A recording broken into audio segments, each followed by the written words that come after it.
again. So good afternoon to all, and thanks again for joining this webinar on cultural participation and local resilience strategies for the recovery.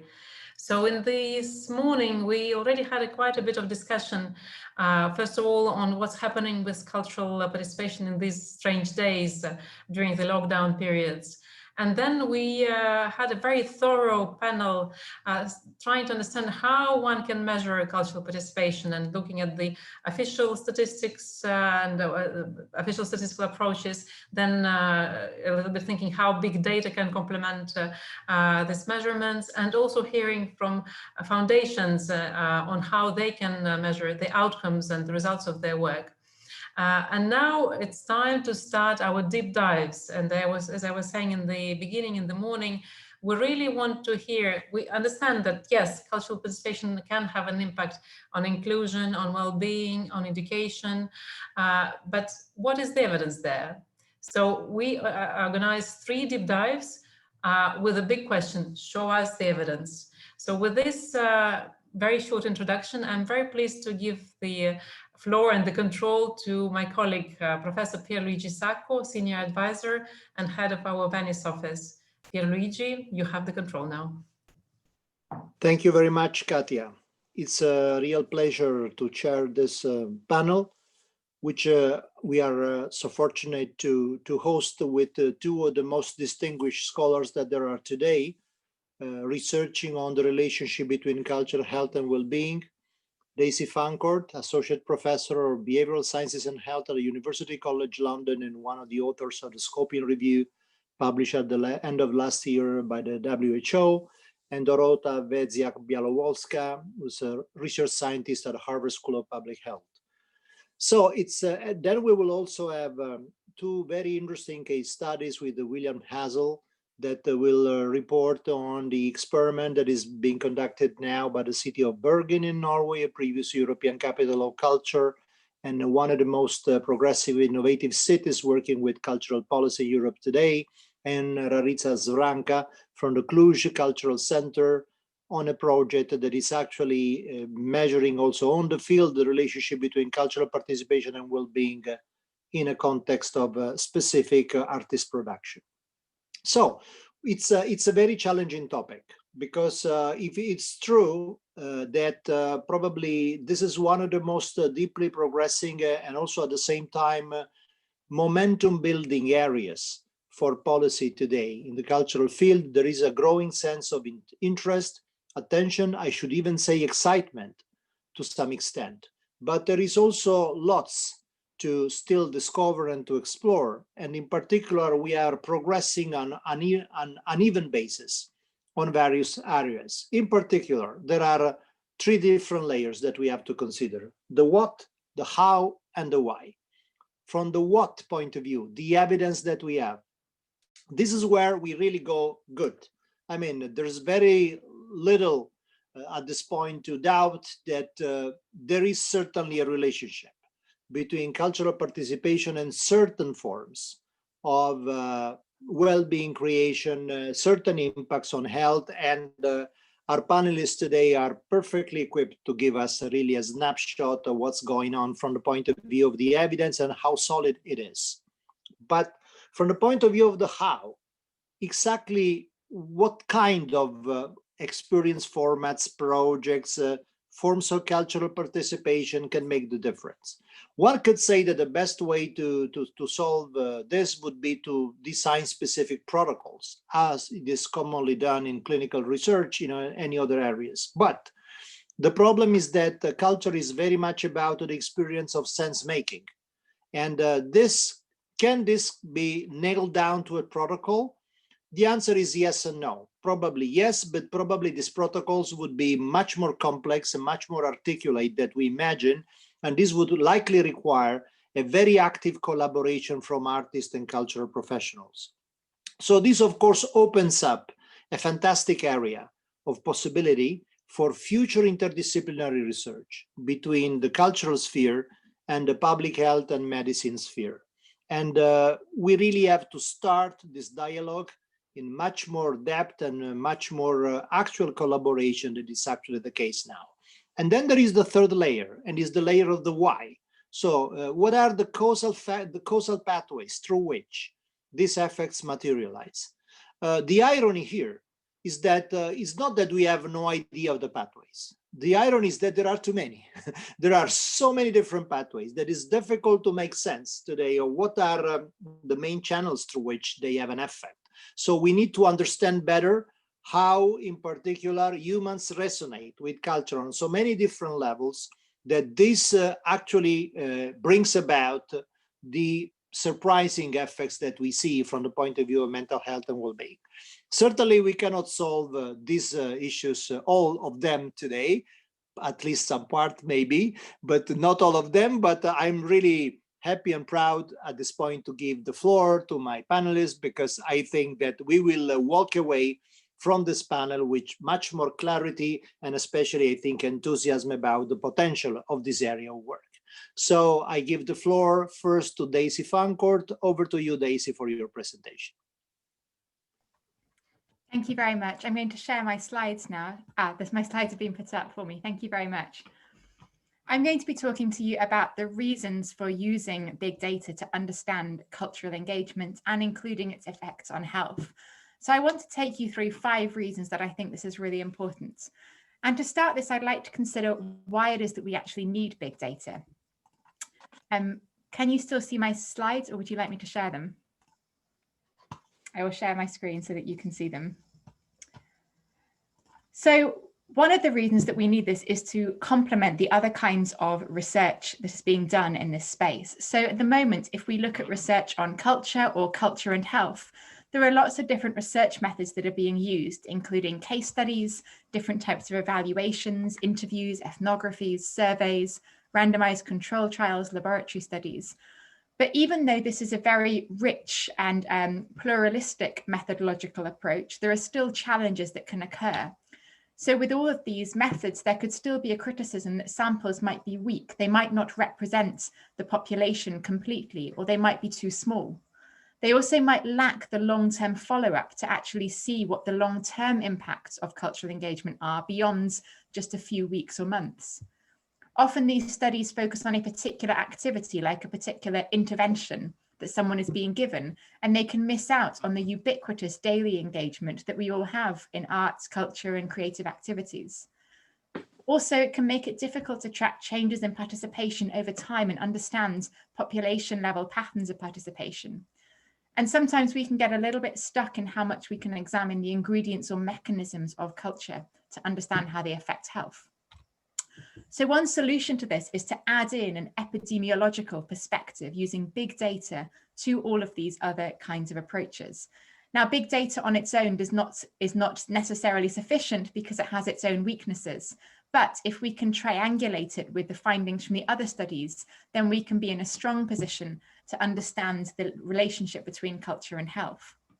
So I want to talk about some of the strengths of adding in big data to our approach. First of all, big data often involves strong samples. So by strong samples, I mean samples that are very large and can be representative of the population as a whole. So if we consider here are some examples of studies in the UK, which have between them over 400 questions on arts and culture and community engagement. The 1958 National Child Development Study and the 1970 British Cohort Study followed between them over 34,000 people who were all born in the same week, just 12 years apart. And this means that it is representative of the population as a whole. The other 2 studies used a different approach. They looked at what the proportions of the UK are demographically, and then they recruited people who would match those proportions. So when we make statements, then we're able to say that this represents the whole country. These samples also give us very long-term follow-up. They've been gathering data repeatedly every few years since they started. So for some of them, like the 1958 study, that's now looking at over 50, 60 years of data collection. So when we're looking at the long-term impacts, we've got this long-term data. But it also means we can ask questions that normally would be far too expensive to ask with an intervention research study. Not to mind perhaps unethical as well. Let's imagine a study where we might want to know if people with depression who engage in culture might have a better outcome 10 years later. Now, in the first place, randomizing these people to being allowed to have culture and not have culture would not necessarily be ethical for all this time, but also following them up for 10 years would be very expensive and very complicated to do, and probably have a very high dropout rate. But by using the big data that have already asked these questions, we can simulate this randomization process. We can find people who've engaged in culture with depression and find twins for them who are very similar demographically, who haven't engaged, and then compare their experiences over 10 years or more. So these kinds of studies are opened up to us by using big data. We can also look at this ubiquitous engagement that people do for their own enjoyment in everyday life. The UK runs a study called Taking Part Survey that every year gathers new data from a random sample of people to see how much they're taking part in arts and culture. So we can see, for example, that 77% of the population took part in the arts last year. We're also able to see how this varies by things like area deprivation where people live, or by factors like age. If we then have this data representative, we can track changes over time. For example, how men and women might differ in their engagement over the decades, or how we might see increases in engagement with museums and galleries, yet decreases in engagement in libraries. And this is vital for understanding people's access to the arts, what the barriers might be, whether some people are not able to engage and therefore not able to experience the health benefits. Finally, we can also use big data to understand ingredients and mechanisms. So when we're talking about the arts and how they affect health, we can go into more depth. When we're looking at this relationship, of course, there's a question: is culture affecting health, or are there other factors that are linked? Are the people who engage in culture perhaps wealthier, healthier? Might they have better cognition? Might they be doing other health promoting behaviors like being more socially active or leading healthier lifestyles? Might they be doing other activities like reading newspapers that actually are the things that are benefiting their health? Now, with big data, where we have these very large sample sizes, we can test this. We can statistically see whether these factors explain the relationship or whether culture can still influence health independent of these factors. We can also start to test the mechanisms. If culture or leisure are then leading to different psychological, biological, social, or behavioral outcomes, we can test these links, and then we can test if these are then influencing mental or physical health. So our theoretical understanding of how culture affects health, what might moderate this relationship or change it, and what the mechanisms are, is much richer by using big data. So just as a final slide, there are lots of things that we've found in the last few years by using big data, including finding that people who engage in culture are at lower risk of developing a wide range of mental and physical health conditions. They're also more likely to experience better well-being and health behaviours, even when we've taken account of those things like wealth, socioeconomic position, other behaviours that I mentioned earlier. These results are interestingly being found most strongly in the people who could benefit the most, those with existing health conditions or living in deprived areas. But there is a social gradient to this participation. Some people are less likely to engage, and this is an important thing for us to identify and resolve. And I think that through big data, we can see that these cultural inequalities could be exacerbating health inequalities. Therefore, using big data is really important to solving these challenges. Thank you very much.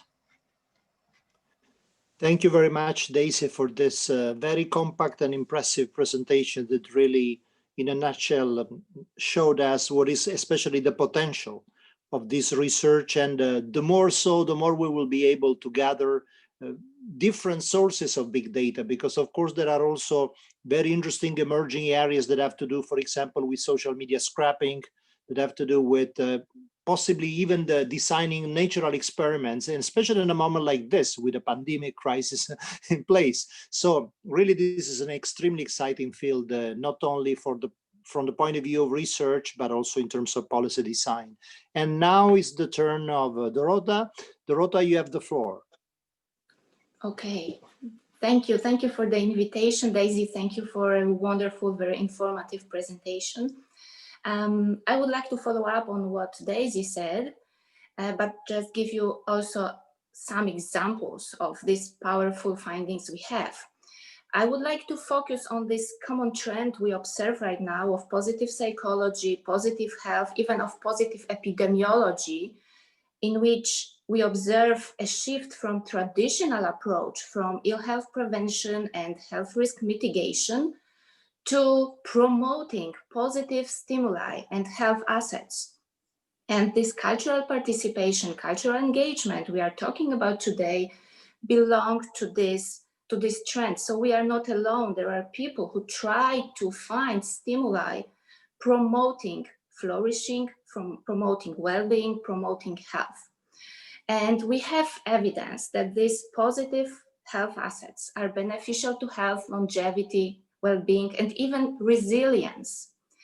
And these factors generally can be divided into three groups. We have evidence, scientific evidence, that social factors can, such as better social integration, for example, can contribute to longevity and healthy life expectancy. The second group is psychological factors, emotional factors, affectivity. An example here is a sense of purpose in life, which has been found to reduce risk of cardiovascular disease, among others.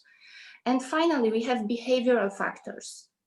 For example, morally right and just behaviors, which were found to reduce risk of depression, religious service attendance, or other spiritual practices, for which we have evidence that they can reduce the risk of suicide. And finally, arts engagement. There is plethora of evidence that arts engagement can be beneficial for health and well-being. If I can ask for the next slide. And I would like to draw your attention to the fact that we usually distinguish between receptive, so passive arts engagement, and active arts engagement. And right now I would like to present you just selected evidence how receptive arts engagement can be beneficial for our health. And by receptive arts engagement, so that it's clear for everyone, we understand going to the theater, for example, to concerts, to opera, museums, art galleries, exhibitions, even libraries.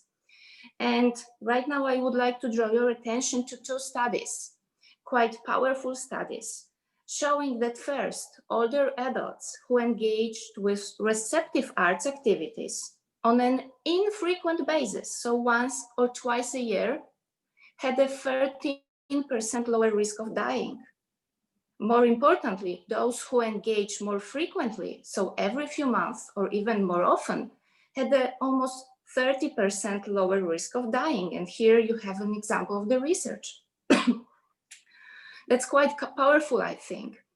The second example is about adults who engage with receptive arts activities frequently, and they were found to be less likely to die of cancer than those who less frequently attend. So I believe these are quite powerful evidence. We have many, many more. If I can ask for the next slide, please. So let's now focus on participatory, so active arts engagement. And again, three examples here, only three. So we are talking about here, for example, singing, dancing, participating in theater activities, so participating in culture and arts. So one of the studies found that online group singing for people with chronic obstructive pulmonary disease may deliver benefits related to reducing depression. Active theater participation, so for example, staging a character, playing out behaviors or appearances, significantly improve social well-being and social psychology outcomes. So for example, it positively contributes to empathic abilities, communication skills, tolerance. And finally, dance movement therapy. It was found to decrease depression and anxiety and increase quality of life and interpersonal cognitive skills. These all studies use either randomized control trials or big data and follow the methodology described by Daisy. So they provide quite robust evidence. Next slide, please. So to sum up, so far we've seen that there are direct and also indirect channels of arts engagement on health and survival. We saw that arts engagement passive or active, can benefit health and longevity, can also benefit emotional and social well-being. But we also know that emotional and social well-being are beneficial for health and survival.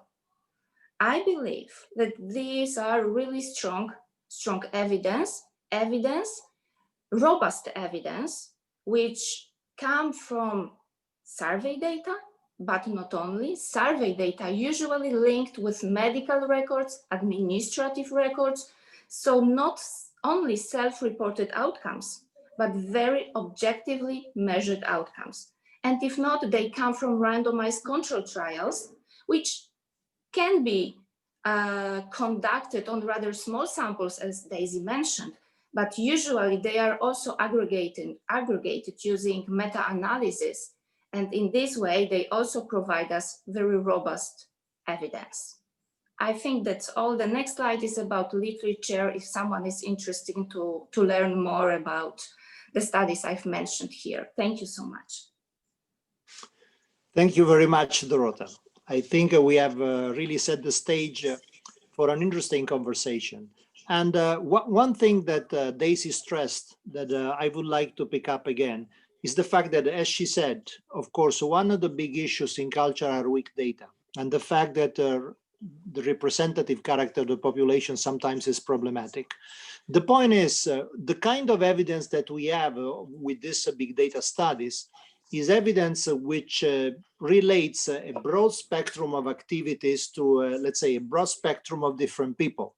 So we are interested, of course, to understand if at the whole population level, certain types of cultural participation generate certain effects. But the point is that we have a reason to think that different kind of things mean differently to different people, which means that, for example, for certain people, let's say opera singing could be particularly meaningful, but for other people, I'm just let's say, trivializing this, let's say techno could be much more engaging in many respects.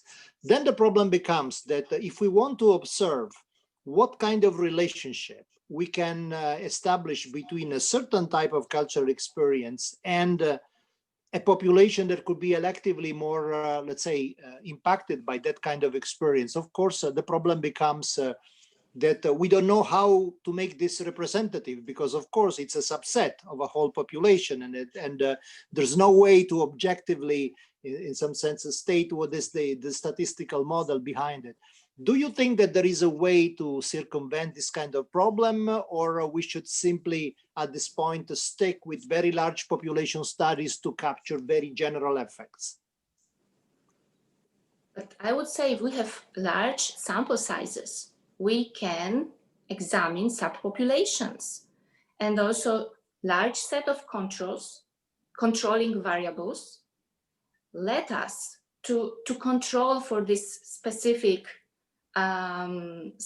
effects, let us generalize our results. And again, or another approach would be to add these specific variables which may distinguish between the type of effects and add them to our models as moderating variables, for example. But to do so, as Daisy mentioned, large sample sizes and big data are crucial.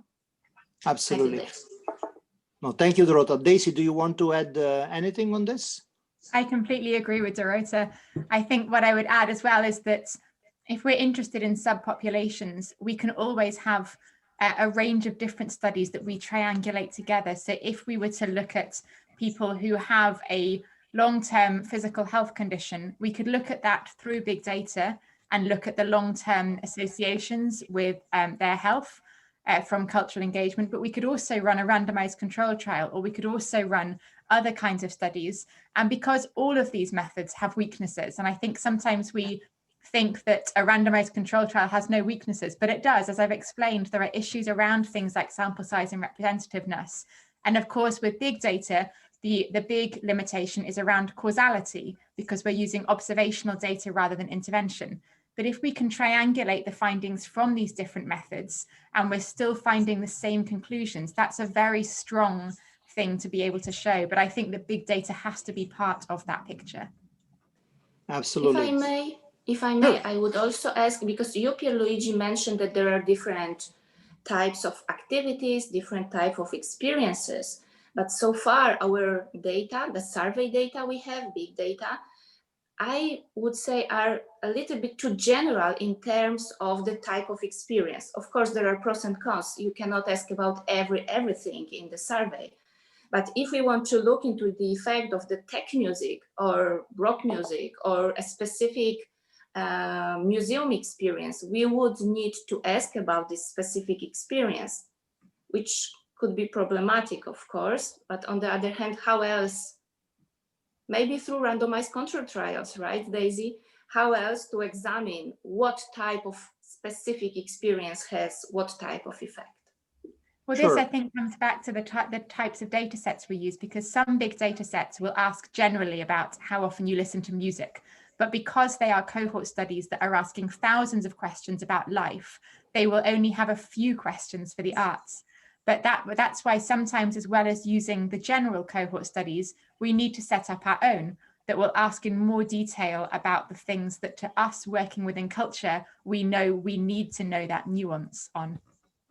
And that's exactly the point. I think that, of course, we could benefit from what was already on the table, but in the future will be increasingly important to design specific surveys in this regard.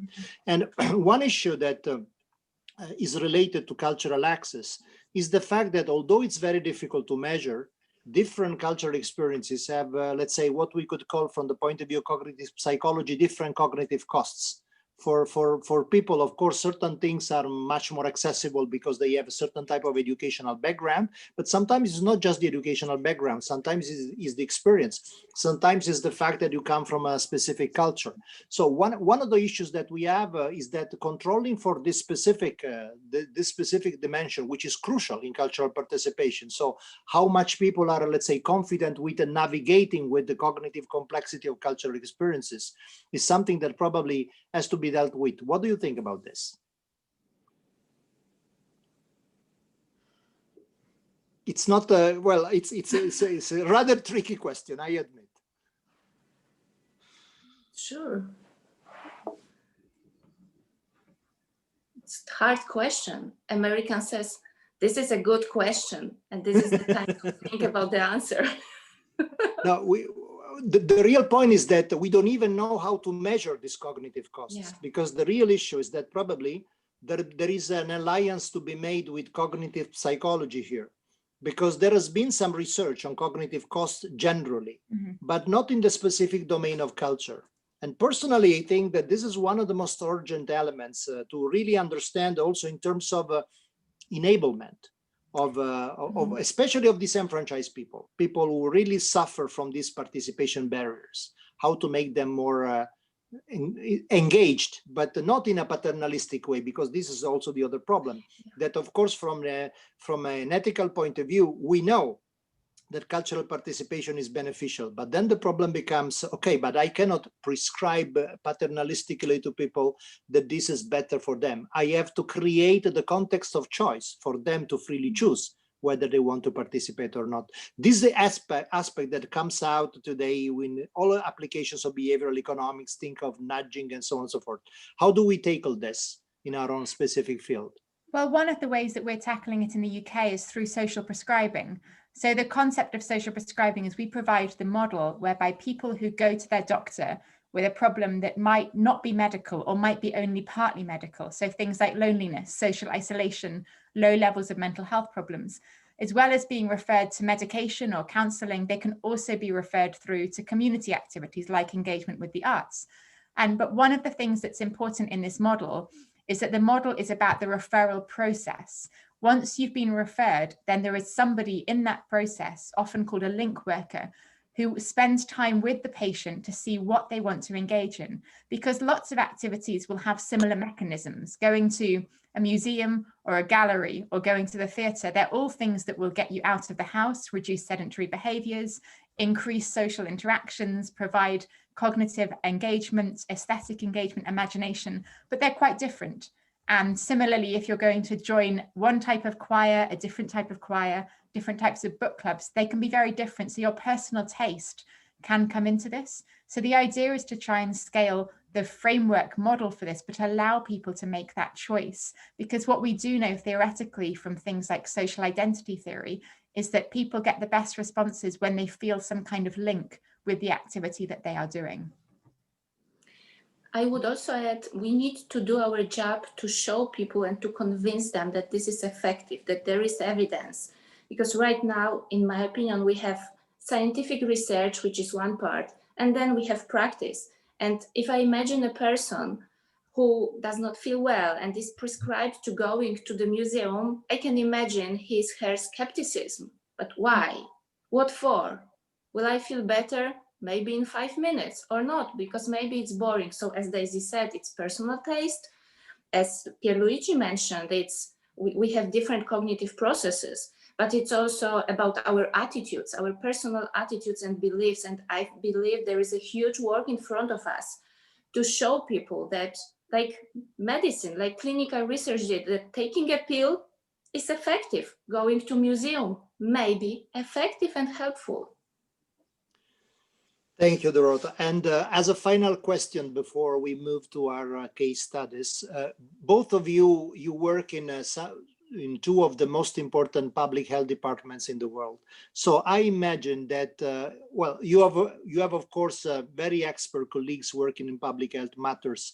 And my guess is that probably when you casually start talking about, let's say, the effects of culture on public health outcomes, probably some of the people who are not really familiar with this literature and there are public health professionals could probably frown a bit about this or say, what? Because generally there is the tendency to underplay the role of culture. What do you think would be the really convincing evidence that we need to be taken seriously by the most, let's say, obstinate of your colleagues that could be skeptical about the benefits of cultural participation, in this case, as a public health strategy?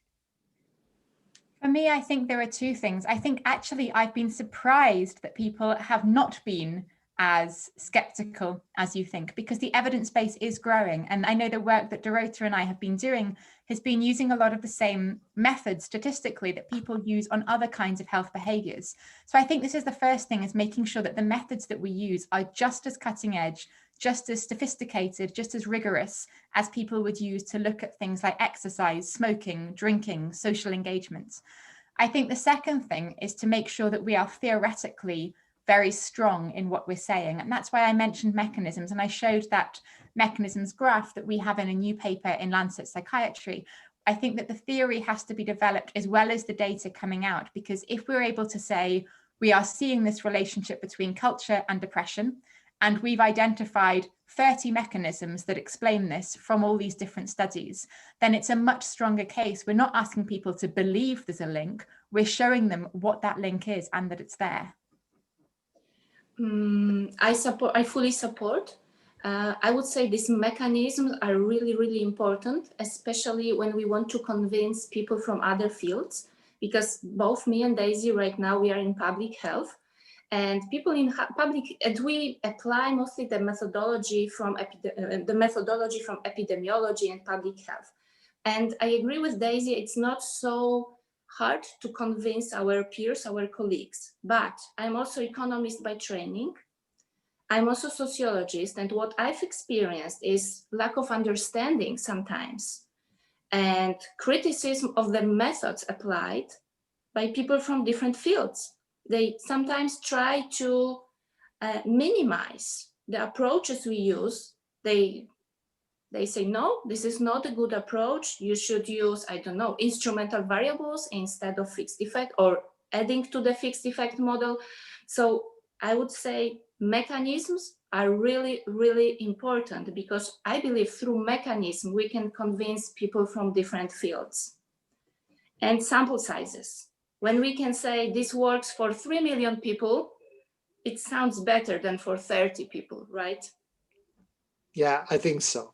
And no, but you really give us very good news, because if really now the situation is going this way, and I mean, there is not mounting skepticism to be fought in this regard in terms of being taken serious, because the problem sometimes is also prejudice, because of course you can show that you have rigorous results, but the point is that sometimes people simply don't want to listen to something that they don't think fits into their mental scheme. The fact that this wall has been broken, I think, is an exceptional good news, and makes us very optimistic for the future in this sense. Okay, so I think now it's time to go to the case studies that we have prepared, and I'm really happy to give the floor to William Hazel, Analysis and Strategy Development Department of the City Council, Department for Culture, Diversity and Gender Equality of Bergen, Norway. William, floor is yours. Thank you. Well, thank you, and thank you for inviting me to this session. I mentioned Bergen is a small city on the European periphery, but as you said, we've been European City of Culture and have always been a trading city. I think what we are going to talk about here, I think I'll just mention two things that Bergen is perhaps slightly different from the European norm, in the thing that we have a longer arm's length policy between politics and the cultural sector, which makes many of the things we're talking about here difficult. And the other thing is that fine arts and amateur culture is part of the same policy area. This is a field where we are really relatively early to starting, and following on the many wonderful comments we've had earlier today. I think what we are doing is that we are attempting to start to show the links locally, the proof that it is true locally, and to show the reality of well-being and culture locally.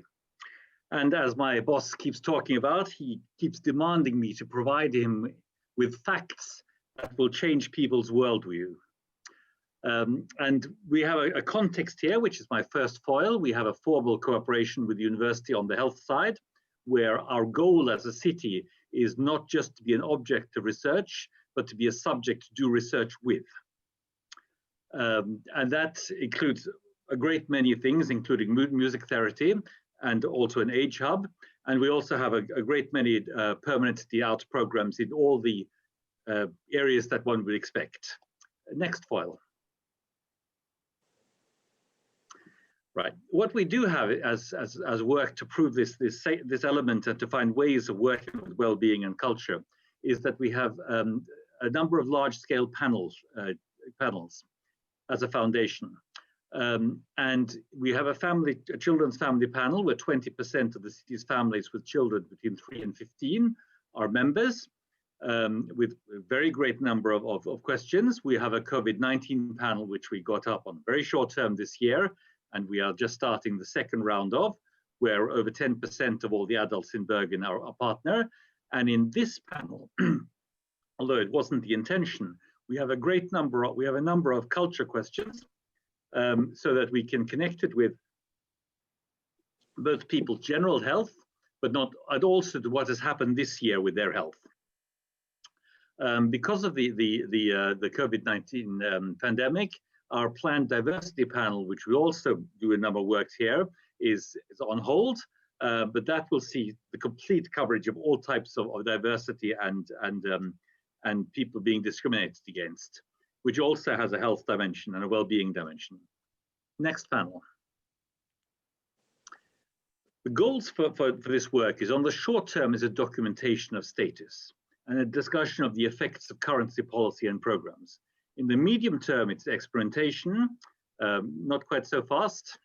If you go back one bit later, of concrete programs. And in long term is that we need to have proof of the effect of culture through that we can follow the different programs in the process. And in this, we are looking at things like loneliness, at social connections.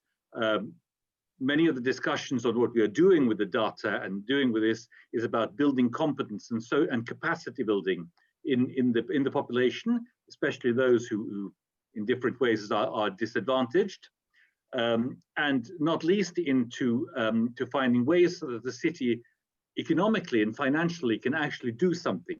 We haven't got the financial resources where we could do programs that cover the whole population, but by using these panels, we can show which geographic areas that we go into and in that way make it economically possible for us to do something. Next file.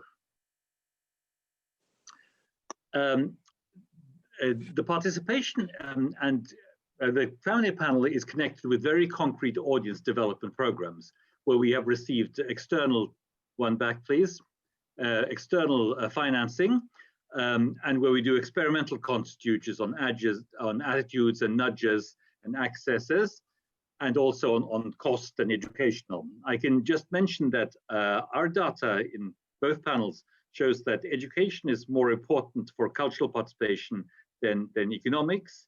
But also, unlike one file that was shown earlier here, that the difference between men and women grows very strongly post the age of 60. And this is something we're going to look into with researchers at the University of Bergen on health and cultural participation. Next file. I think one of the things here is that we had expected that this was going to go much, much faster. That this would start off and it would create a movement locally to get this going. And I think it has been more difficult. It is more demanding than we think. And we have a very large longitudinal study in Norway called HUNT, which is in an area called Nord-Trøndelag. And I remember about a dozen years ago that I presented HUNT's early results for culture and health to our committee for culture in the city. And it was completely quiet when I presented it. And I went out with the ones that were smoking in the pause. This was a dozen years ago, so people still smoked, or at least politicians did.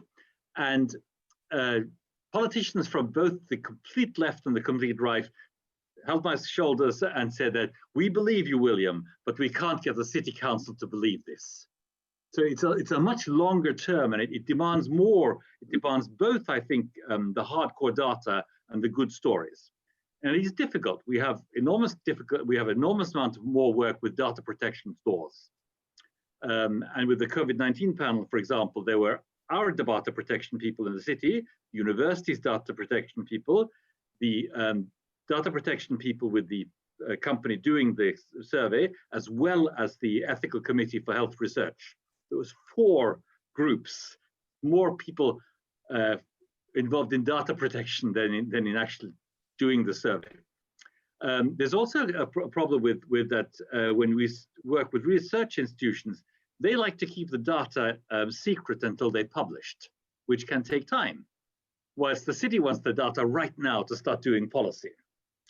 There's also a demand here that for the cultural sector, this sort of data is new. To learn how to use this data is difficult and takes more time. And then the final foil. We are doing much more, we are changing the focus in that we are putting more work into information and dissemination programs. We are looking for more research partners, more financing, because both research and dissemination information costs more. We are also doing more where we are connecting very concrete interventions and programs to the panels in the way that we are picking people who are in the panels with a dummy group and an active group to do things, to have nudge programs and so on. And because we're doing over time, we are developing new rules to think of how we're going to chart the shifting patterns of participation and inclusion. Right, and that I think was what I had to say. I'm very probably talking too fast, but there may be questions that I will try and answer.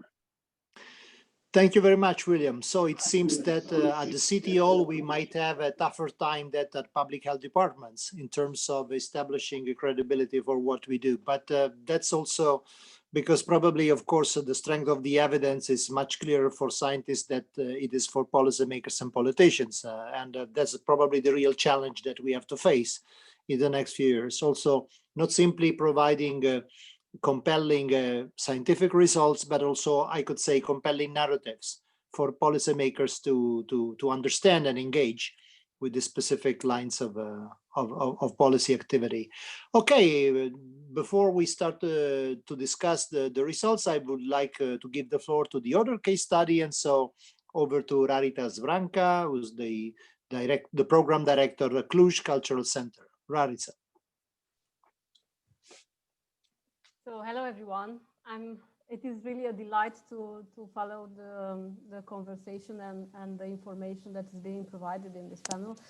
So I'm also grateful for being part of it, presenting few information about the project Art and Wellbeing that Cluj Cultural Center is leading. This is a project that is exploring the potential of arts to enhance individual and community well-being. So to begin with, I think one keyword is that our work in this project is of an exploration nature. Next, please. Next slide, please. To say about our project, it is a small-scale cooperation project that is co-funded by the Creative Europe program of the EU. You can see it has a timeline of around 20 months, and it has 3 artistic partners: Cluj Cultural Center, Beaux-Arts Center for Fine Arts in Brussels, and the Maribor Art Gallery in Slovenia, and 1 research partner, which is Bruno Kessler Foundation. Next slide, please. And in the project, we, on one hand, focus on raising awareness on the challenges that nowadays we face in societies and especially in cities in relation with our health and well-being, but we are also interested in generating dialogue and cooperation between artists and within the cultural sector around this topic of culture and well-being, and also increase knowledge about the impact that this work is producing. This is why we invited researchers on board into the project. But also, we would like that our work will, in the end, inform people that have the capacity to either scale the experiments that we are now developing, either influence policies at city level or hopefully at European level too at certain moment. Next slide, please. And mainly these are the 3 components of our project. At the core, there is an artistic dimension, an artistic program, which is accompanied by a research component, mainly gathering data about the artistic program and its impact. And it is completed with something that we call capacity building and advocacy, which is mainly looking to make connections and establish dialogues between artists and scientists in the fields of culture, health, urban planning, create, if you want, a professional forum for this type of discussion where also decision makers are participating through these culture and well-being forums that are still to take place in Brussels and Cluj. And now I will briefly present you some ideas of our artistic program. It has 3 dimensions also. One of it is focused on creating new artworks that are relevant or that are specifically tackling these topics around health and well-being. And for this, together as a consortium, we have launched in this spring a call for art projects. And we had 170 proposals. So there was a huge interest from artists to respond to this topic with works of art that were new or older. So this interest is not necessarily coming now during the COVID crisis. It was there before for some of the artists. It is the thread throughout their career. You can see the list of the 7 artworks that have been selected and are currently being produced or co-produced by the artistic partners of our consortium during as in the framework of the project. Next slide, please. Then there is also a second dimension which looks at how we are meeting audiences with art, and especially how we can engage wider audiences, those people that are so far not so interested in art, but are interested to boost their well-being, and see how we can reach them. meanwhile, you can see just some images of activities that have been taken place already in the partner cities. Here you have some images of an artistic installation by Empathy Museum, which is called A Mile in My Shoes. Next slide, please. For the artistic program, also there is a very different take from by each partner. Even though we decided to have common themes, each of us is looking at the topic of art and well-being from the interest of their specific institution. And you can see here some images from Beaux-Arts exhibition Dans ces Brutes, which is part of a wider interest of Beaux-Arts in the topic of art and well-being. They have created a season dedicated to art and well-being across different programs and events in Beaux-Arts. And part of those activities are being produced within the Art and Well-being project. Next slide, please. And in our interest to meet new audiences, for instance, in the Cluj Cultural Center, we have experimented with 7 weeks intervention, a workshop for people with burnout, adults of various ages, and we have measured different parameters before and after the intervention. I think it is interesting also to see that the different perspectives here. Some of our partners have taken this challenge of reaching new audiences by giving away free tickets to like free experiences in their art centers. Beaux-Arts, for instance, is looking to expand their audience development program and the services they're offering to audiences in their space. And while us, the Cluj Cultural Center, which are not an arts organization as such, but more of an intermediary organization in the city of Cluj, working with all the other actors in the cultural sector, we are mainly interested to seek models that could be then scaled up, that could be replicated by other organizations, and that the municipality may be interested to allocate specific funds for. Next slide, please. And in the first phase, our intention to invite actually Pierluigi's team to in our project was to design instruments that will help us in monitoring the impact of our artistic interventions.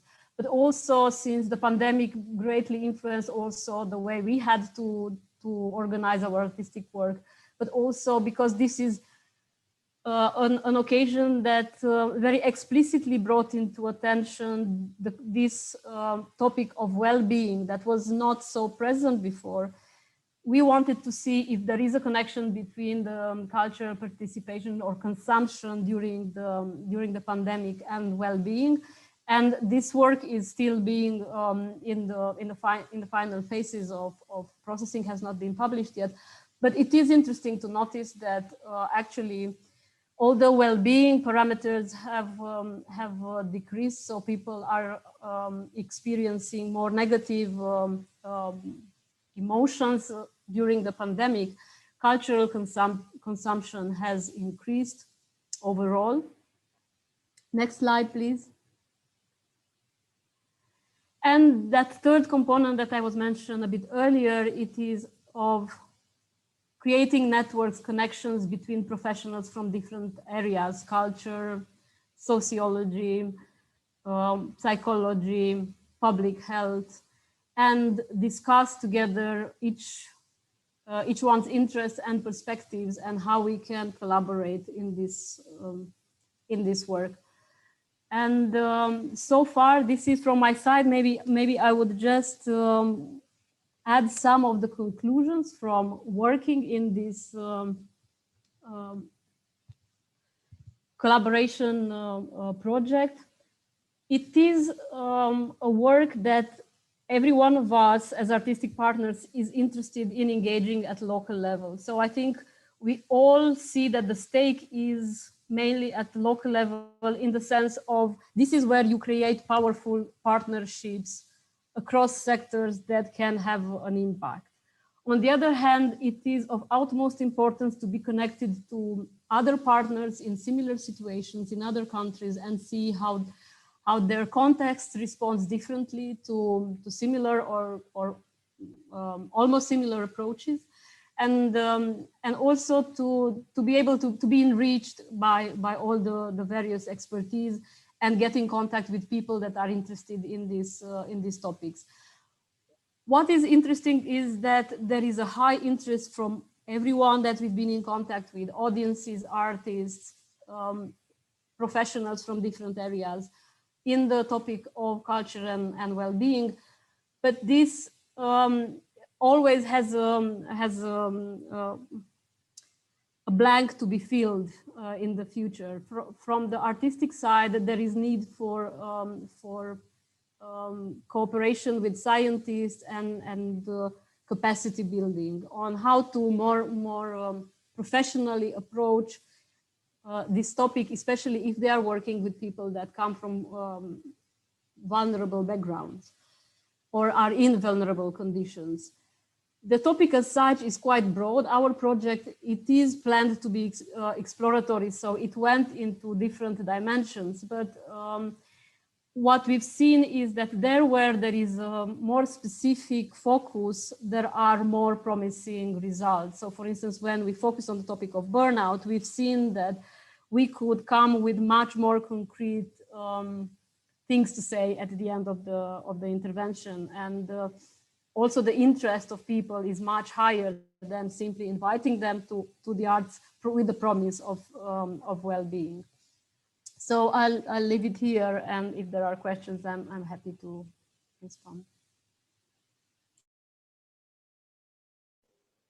Thank you very much, Rarisa. I think that this offered us a very interesting complementary perspective, because what we have here is exactly, in some sense, the opposite that we were considering: small interventions, weak numbers from the statistical point of view, but at the same time, the effort to make artists familiarize with the notion of impact, the relationship with well-being. So certainly, these kind of studies are not the studies that will, let's say, change the orientation or the judgment, for example, of clinical scientists, but certainly they can make a lot to sensitize and orientate artists and cultural professionals to appreciate the relevance of this, introduce these kind of practices in their daily work, and clearly, of course, set the stage for that kind of a higher level dialogue that we were, in some sense, hoping for at the beginning of this talk. Okay, so now I would invite Daisy and Dorota if they have any comments or questions for our case study panelists.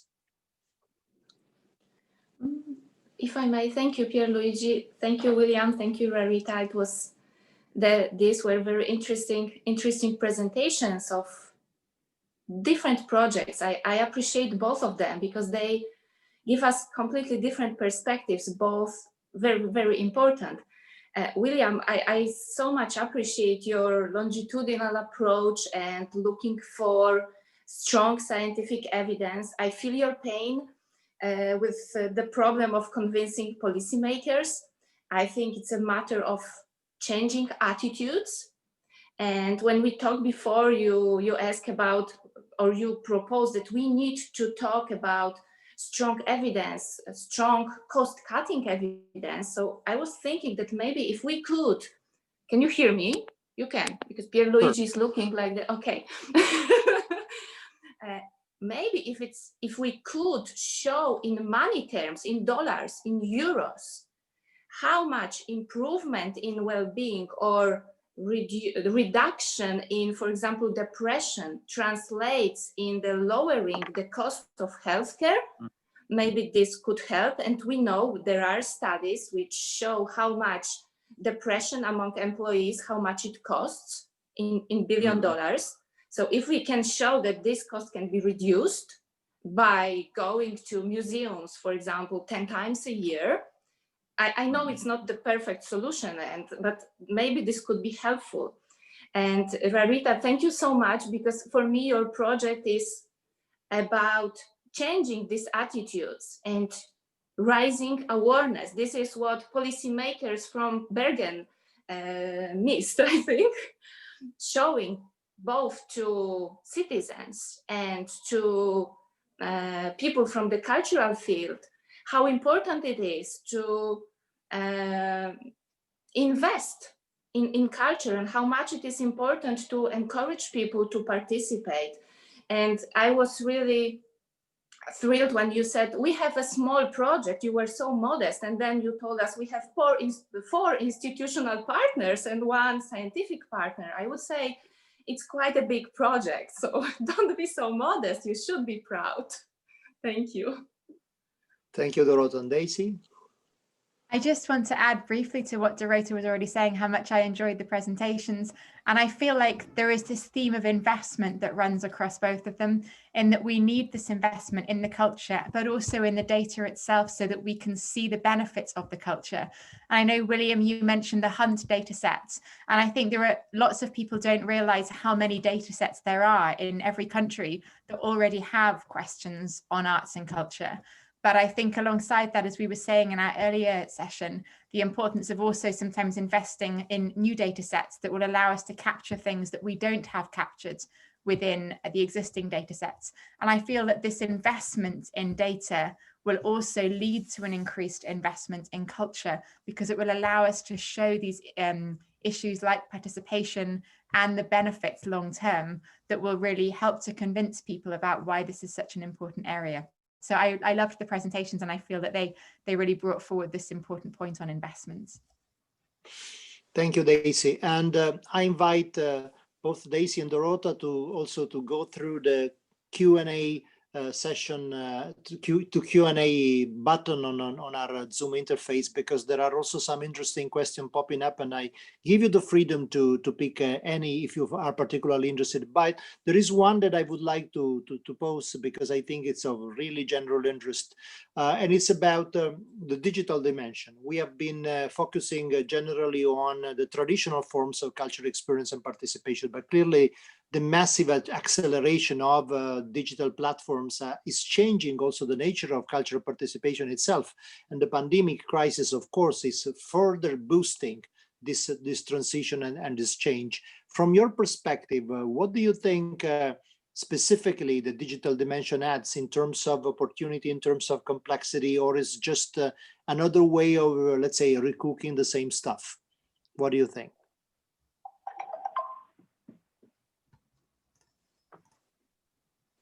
I don't think it's the same way. I think it adds incredibly, and I think we need to start looking more precisely into these topics, especially during these pandemic times. We observe the changes in behaviors, in cultural behaviors. So, and I think we still miss a lot of evidence how this impacts, and we should also examine this negative impact. We know from social media and, you know, all these YouTubes, and I observe my kids, 10 and 12, crazy and so skilled, and telling me about movies they show, and sometimes I like, what? And sometimes, oh, great. And we really need to look into this. Thank you. Daisy, do you have anything to add on this? And I think it's important as well to consider this overlap between digital and digital arts engagement or cultural engagement, because we are seeing these benefits of cultural engagement for mental health, for example, but we are seeing as well that this digital engagement can be bad for mental health. And I think what's not clear at the moment, cultural engagement, good or bad for mental health, or do they kind of balance each other out so it's neutral? And I feel like as we're looking at more and more digital cultural engagement, both because of the pandemic, where we've been forced to innovate and do things more online, but also because of the rise of young people's engagement, especially in things like digital graphics and filmmaking and photography editing and music streaming and music creation online. These are the art forms of the future that will be getting more investment alongside our existing forms of arts and culture. And I think we definitely need a lot more research on whether there are the same health benefits from these activities. Yeah, you certainly know, Daisy, that there's been a heated debate, for example, on the mental health implication of video gaming. There has been for a while, for example, a school of thought that basically was very suspectful of video games as let's say amplifiers of existing mental health problems.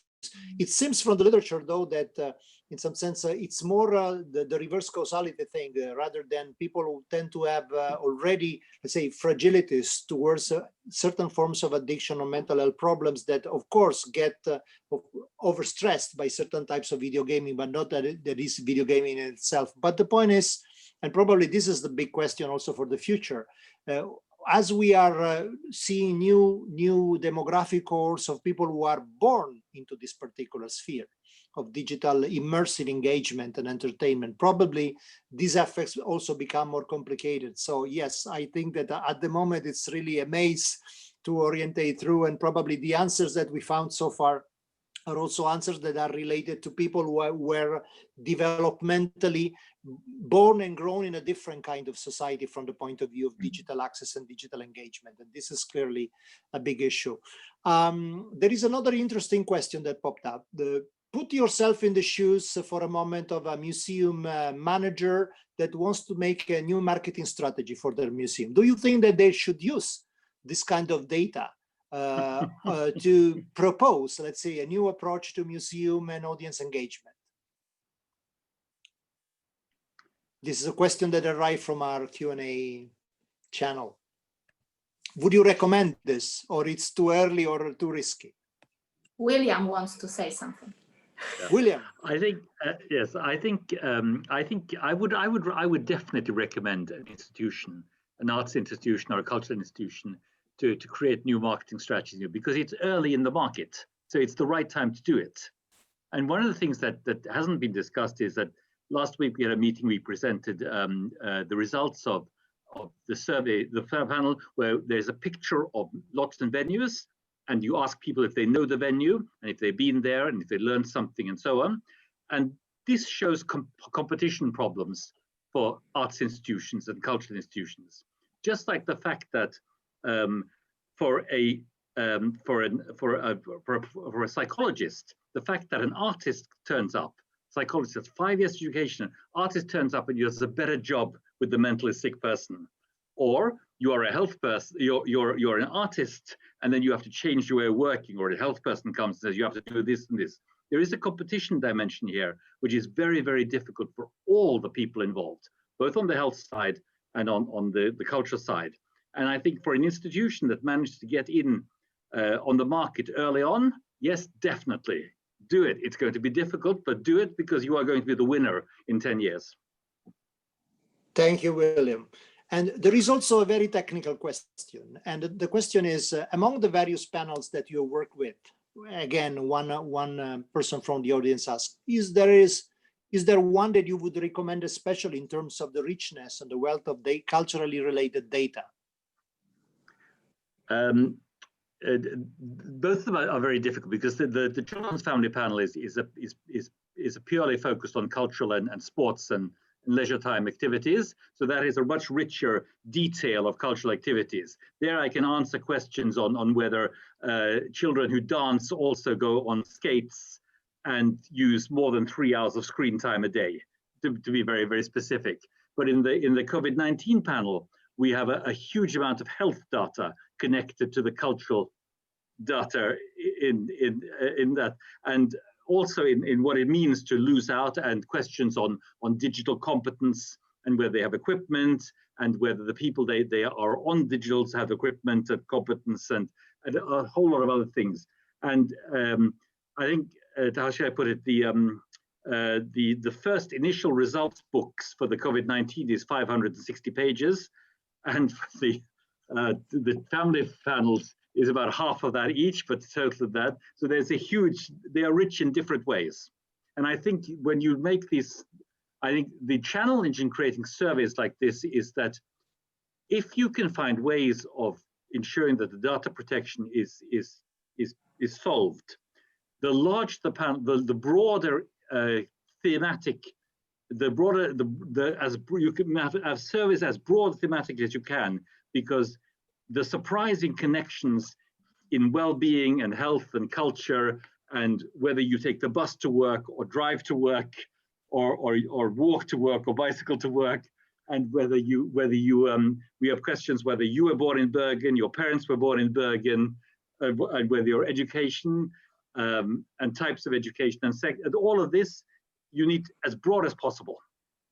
I think get the money and hold out to get that really broad panel. Thank you very much, William. And Dorota. If I may add, but this data, I think I would suggest to have them longitudinal, just to avoid the issue of reverse causation or just the correlation. It may be that people who cycle a lot are more healthy, but it doesn't mean that there is, or maybe it's a wrong example, but it doesn't have to be a causal relationship. It can be only an association. Yeah. But the question was about the data set. So William, are your data available? Because you told us about the richness of the data set you have, but will they be available for, because I presume it was a researcher who asked this question. I will follow on these data sets later, but I'm interested. It will be available, and we are putting it out. We have a net site for both sets of data, where all the articles written and the reports and so on are there, but they are unfortunately still only in Norwegian. And I see from this meeting here that certainly a priority over the new year will be to translate the questions to start off with, so that the dialogue about what we can answer will be easier to start with, because obviously people aren't interested in everything, but translating the questions is I think the first starting on that, and that we will attempt to have that done over the new year. Wonderful idea. Thank you, William. And I give the floor to Katja for one last question and for the wrapping up. Katja. Yes, so sorry for jumping in. Dorota, Daisy, I was just wondering if you can, if you know places, cities and regions that got it right or are getting it right in terms of they have the right approaches to measuring things, then they build a policy around their fundings, and they are even getting to some outcomes. So it will be great to hear maybe where or north this is happening or is about to happen, apart Bergen. This is happening in the UK, where we have the Taking Part survey, which was set up specifically to track participation rates and barriers to participation. And that's being used to inform decisions from within our Department of Culture, Media and Sports. And the study is run by that department to track these changes.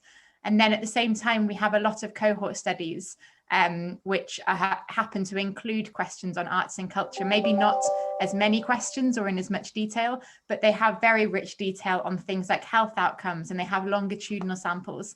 So we're doing a lot of work now with our government and also with our funders like the arts councils who fund our activities, letting them know what the health benefits are. And we've had a lot of traction on this, and we've had several new policy reports, including one that was brought out about 2 months ago from the Department for Culture, Media and Sport, which I co-wrote with them.